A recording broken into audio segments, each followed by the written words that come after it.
बिस्मिल्लाहिर्रहमानिर्रहीम। अस्सलाम वालेकुम। कैसे हैं आप सब? उम्मीद करती हूँ सब खैरियत से होंगे। आज बनाएंगे बहुत ही टेस्टी चिकन पोटैटो क्रॉकेट्स। इफ्तार के लिए बहुत ही बेस्ट रेसिपी है और सिर्फ 250 ग्राम चिकन से ये ढेर सारे क्रॉकेट्स बनकर रेडी हो जाते हैं। और इनको आप बनाकर आसानी से फ्रीज भी कर सकते हैं। तो बहुत ही क्रिस्पी होते हैं बाहर से और अंदर से बहुत ही क्रीमी चीज़ी इनकी फीलिंग होगी। तो ये मज़ेदार से चिकन पोटैटो क्रॉकेट्स को किस तरह से बनाया जाता है उसके लिए आपने वीडियो को एंड तक देखना है, ताकि रेसिपी का कोई भी पार्ट आपसे मिस ना हो। और अगर आपको रेसिपी पसंद आए तो हमेशा की तरह चैनल को भी ज़रूर सब्सक्राइब करें। तो चलिए टाइम ज़ाया के बगैर शुरू करते हैं इस मज़ेदार सी रेसिपी को बनाना। सबसे पहले मैंने पैन ले लिया है, उसमें डालेंगे 1 टेबलस्पून बटर और बटर को बिल्कुल लो फ्लेम पे मेल्ट कर लेंगे। तो बटर में ही आपने इसको बनाना है, इससे टेस्ट और फ्लेवर जो है वो बहुत ही अच्छा आएगा। तो जैसे ही बटर मेल्ट हो जाएगा तो अब इसमें डालेंगे प्याज। एक मैंने मीडियम साइज की प्याज ली थी, बिल्कुल बारीक मैंने इसको चॉप कर लिया था। और प्याज को बस सौटे करेंगे, ये थोड़ी सी सॉफ्ट हो जाए लेकिन इसका कलर जो है वो ट्रांसपेरेंट ही रहे। बस 1 से 2 मिनट के लिए प्याज को मैंने सौटे कर लिया है। और देखिए ये थोड़ी सी सॉफ्ट हो गई है। तो जैसे ही प्याज सॉफ्ट हो जाएगी तो अब इसमें डालेंगे चिकन। तो 250 ग्राम मैंने बोनलेस चिकन ली थी, इसको मैंने बॉईल कर लिया था 1 टीस्पून लहसुन का पेस्ट ऐड करके। और फिर मैंने इसको श्रेड कर लिया था। अब चिकन को 1 से 2 मिनट के लिए पका लेंगे ताकि बटर का जो फ्लेवर है वो चिकन में आ जाए। तो फ्लेम को मीडियम टू लो ही रखना है और चिकन को मैंने कुक कर लिया है। अब इसमें डालेंगे 3 टेबलस्पून बिल्कुल बारीक चॉप की हुई शिमला मिर्च और 3 टेबलस्पून ही बिल्कुल बारीक चॉप किए हुए रेड बेल पेपर। और इसको डालकर हल्का सा मिक्स करेंगे और फ्लेम को मीडियम टू लो ही रखना है। तो अगर आपके पास रेड बेल पेपर नहीं है तो उसकी जगह आप शिमला मिर्च का ही इस्तेमाल कर लें। तो देखिए अच्छी तरह से मैंने इसको मिक्स कर लिया है और अब इसमें डालेंगे स्पाइसेस। 1/2 टीस्पून नमक ऐड करेंगे, 1 टीस्पून कुटी हुई लाल मिर्च, 1 टीस्पून लहसुन का पाउडर, 1 टीस्पून ऑरिगेनो डालेंगे। और अब इन तमाम चीज़ों को अच्छी तरह से मिक्स करते हुए 1 से 2 मिनट के लिए पका लेंगे, ताकि स्पाइसेस का जो कच्चापन है वो ख़त्म हो जाए और चिकन में इनका अच्छा सा फ्लेवर आ जाए। अच्छी तरह से मिक्स करते हुए 1 से 2 मिनट के लिए चिकन को मैंने पका लिया है मसालों के साथ। तो अब इसमें डालेंगे 2 टेबलस्पून मैदा।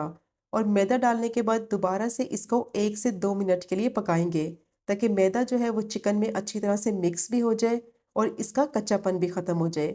तो अच्छी तरह से मिक्स करते हुए इसको पकाना है 1 से 2 मिनट के लिए, बिल्कुल मीडियम टू लो फ्लेम पे। फ्लेम को हाई नहीं करना वरना मैदा जो है वो जल जाएगा। तो अब इसमें डालेंगे दूध। तो 3/4 कप मैंने दूध लिया है और इसको डालकर अच्छी तरह से मिक्स करेंगे। और अब इसको इतना पकाएंगे कि मिक्सचर जो है वो पैन को छोड़ने लगे और एक डो फॉर्म में आ जाए।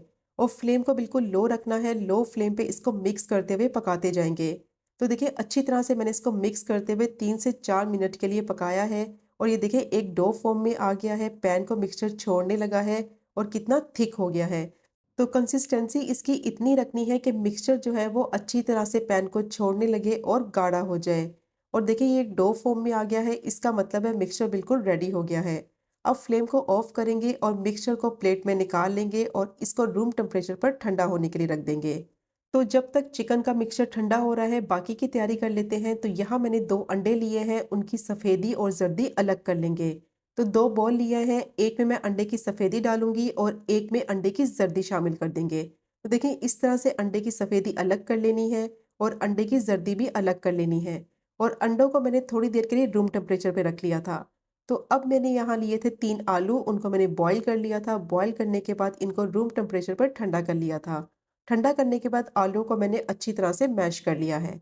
और अब इसमें डालेंगे 1 टेबलस्पून बटर, 1/2 टीस्पून काली मिर्च का पाउडर, 1/2 टीस्पून ही सफ़ेद मिर्च का पाउडर और हाफ ही टीस्पून नमक ऐड करेंगे।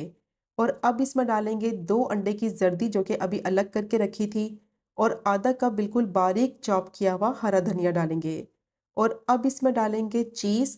तो 1 कप मैंने ली है मोज़रेला चीज़ श्रेड की हुई और 2 मैंने चेडर चीज़ के स्लाइस लिए थे। तो इनको डालकर अच्छी तरह से अब मिक्स करेंगे। तो अगर आपके पास चेडर चीज़ के स्लाइस नहीं है तो फिर आप मोज़रेला चीज़ ही ऐड कर दें, लेकिन चेडर चीज़ डालने से भी बहुत ही अच्छा फ्लेवर आएगा। अब तमाम चीज़ों को अच्छी तरह से मिक्स करेंगे। तो देखिए अच्छी तरह से मैंने इसकी मिक्सिंग कर ली है।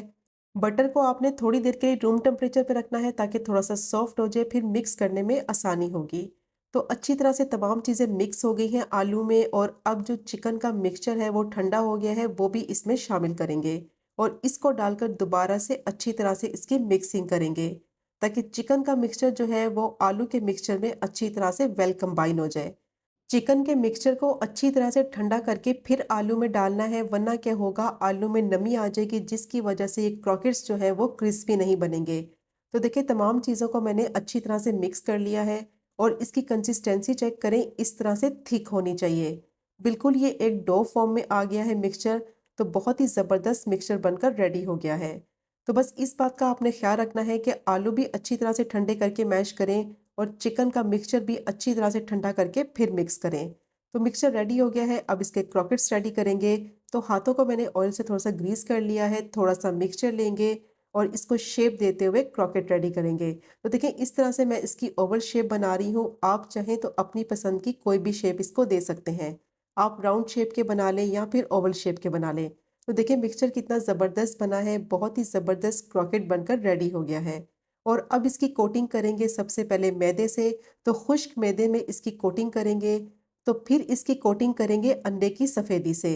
अच्छी तरह से अंडे की सफ़ेदी को मैंने बीट कर लिया था और अब इसको कोट करेंगे ब्रेड क्रम्ब से। अच्छी तरह से इसकी कोटिंग करनी है सारी साइडों से ब्रेड क्रम्ब से, ताकि बहुत ही ज़बरदस्त क्रिस्पी ये फ्राई हो। तो देखें इसको मैंने कोट कर लिया है और सारे क्रॉकेट्स इसी तरह से मैंने रेडी कर लिए हैं। तो 250 ग्राम चिकन में ये 13 से 14 क्रॉकेट्स ईजिली बन जाते हैं और इनको आप बनाकर आसानी से फ्रीज़ कर सकते हैं। तो रमज़ान आने वाले हैं, इनको आप बनाएं और फ्रीज़ कर लें 1 महीने के लिए। तो अब मैंने ऑयल गरम कर लिया है और इनको फ्राई करेंगे। मीडियम टू लो फ्लेम पे इनको फ्राई करना है अच्छा सा कलर आने तक, और इतना फ्राई करेंगे कि चीज़ भी अंदर से अच्छी तरह से मेल्ट हो जाए और बाहर से इन पे अच्छा सा कलर आ जाए। तो जैसे ही इनकी एक साइड अच्छी तरह से फ्राई हो जाएगी, कलर आ जाएगा, तो अब इसकी साइड को पलट देंगे और दूसरी साइड से भी अच्छा सा कलर आ जाने तक फ्राई कर लेंगे। और मीडियम टू लो फ्लेम पे ही इनको फ्राई करना है ताकि ऊपर से अच्छा सा कलर भी आ जाए और अंदर से चीज़ भी अच्छी तरह से मेल्ट हो जाए। तो बहुत ही मज़ेदार क्रीमी ये चिकन क्रॉकेट्स बनते हैं। इनको आप बनाएं, आसानी से फ्रीज़ कर लें और रमज़ान में इंजॉय करें। तो ये चेक करें कितने ज़बरदस्त ये फ्राई हुए हैं, कितना अच्छा इन पे कलर आया है। तो बहुत ही बेहतरीन रेसिपी है। इसको आप बच्चों को लंच बॉक्स में भी दे सकते हैं, टी टाइम स्नैक में भी बना सकते हैं और सिर्फ 250 ग्राम चिकन से बहुत ही ज़्यादा क्वांटिटी में ये क्रॉकेट्स बनकर रेडी हो जाते हैं। तो देखिए कितना ज़बरदस्त इन पे कलर आया है, क्रिस्पी गोल्डन ये फ्राई हो गए हैं और अब इनको प्लेट में निकाल लेंगे और जो बाकी के क्रॉकेट्स हैं उनको मैं फ्रीज़ कर लूँगी। बहुत ही मज़ेदार क्रिस्पी चिकन पोटैटो क्रॉकेट्स जो हैं वो रेडी हो गए हैं और बाहर से देखिए कितने क्रिस्पी हैं और अंदर से उतने ही क्रीमी और चीज़ी होते हैं। तो ज़रूर ट्राई कीजिएगा ये मज़ेदार सी रेसिपी को और इफ्तार में इंजॉय करें। और अगर आपको आज की वीडियो पसंद आए तो चैनल को सब्सक्राइब करें, वीडियो को लाइक करें और शेयर करें। इंशाल्लाह मिलेंगे अगले कुकिंग व्लॉग में फिर एक नई रेसिपी के साथ। तब तक मुझे अपनी ख़ास दुआ में याद रखें। अल्लाह हाफिज़।